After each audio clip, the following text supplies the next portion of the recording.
சரஸ்வதி தேவியின் இந்த மர்மமான தெய்வீக கதை உங்களுக்கு பிடித்திருந்தால் மேலும் இப்படிப்பட்ட இந்து புராண கதைகளுக்காக எங்கள் சேனலை லைக் செய்யவும், கருத்து பகிரவும், சப்ஸ்கிரைப் செய்யவும் மறக்காதீர்கள். அறிவின், கலையின், ஞானத்தின் தெய்வமாக போற்றப்படும் சரஸ்வதி தேவி தெய்வீக அமைதியுடன் உலகை அருளால் காக்கும் சக்தியாக விளங்கினாள். சரஸ்வதி தேவி ஒரு தெய்வமாக மட்டுமல்ல, ஓடும் ஞானத்தின் அடையாளமாகவும் கருதப்பட்டாள். அதனால் அவள் ஒரு புனித நதியுடனும் இணைக்கப்பட்டாள். பழமையான காலங்களில் சரஸ்வதி நதி ஞானம், தூய்மை, தெய்வ அருள் ஆகியவற்றின் புனித ஓட்டமாக கருதப்பட்டது.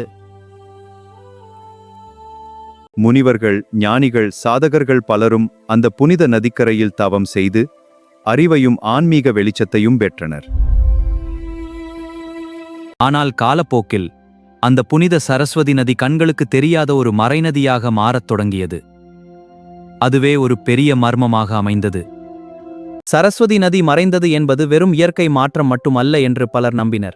அது தெய்வீக ஞானம் வெளியில் இல்லாமல் உள்ளுக்குள் தேடப்பட வேண்டும் என்ற ஒரு குறியீடாகவும் பார்க்கப்பட்டது. நதி கண்களுக்கு தெரியாமல் போனாலும் அதன் அருள் மறையவில்லை. உண்மையான ஞானத்தை தேடிய முனிவர்கள் அந்த மறைந்த ஓட்டத்தை உள்ளுணர்வால் அனுபவித்தனர். அதனால்தான் சரஸ்வதி தேவி ஓடும் நதியாய் மட்டும் அல்ல, மனதில் பாயும் அறிவின் சக்தியாகவும் போற்றப்பட்டாள். அறிவு, கல்வி, கலை, சிந்தனை இவை அனைத்திற்கும் ஆதாரமாக சரஸ்வதி தேவி வழிபடப்பட்டாள். அவளை வணங்குவது என்பது ஞானத்தின் ஒளியை ஏற்குவதென்று கருதப்பட்டது. மறைந்த சரஸ்வதி நதி உண்மையான ஞானம் எப்போதும் இருக்கும். ஆனால் அதை காண வெளிப்பார்வை போதாது, ஆன்மீக பார்வை தேவை என்பதை கூறும் மர்மமாக மாறியது. சரஸ்வதி தேவி வெளியில் ஓடும் நதியின் தெய்வம் மட்டுமல்ல, உள்ளத்தில் விழிக்கும் ஞானத்தின் உயிர் மூலமாகவும் அவள் கருதப்பட்டாள். அதனால்தான் கல்வி தொடங்கும் நேரத்தில், கலை பயிலும் தருணத்தில், அறிவை நாடும் வழியில் சரஸ்வதி தேவியை மக்கள் வழிபடுகிறார்கள்.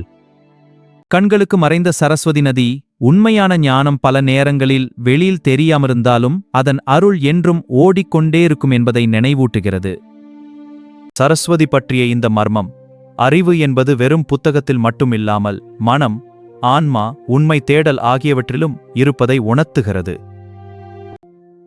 அதனால்தான் சரஸ்வதி தேவி மற்றும் மறைந்த ஞான நதி பற்றிய இந்த கதை அறிவை தேடுபவர்களுக்கு என்றும் ஒரு தெய்வீக ஒளியாக இருந்து வருகிறது.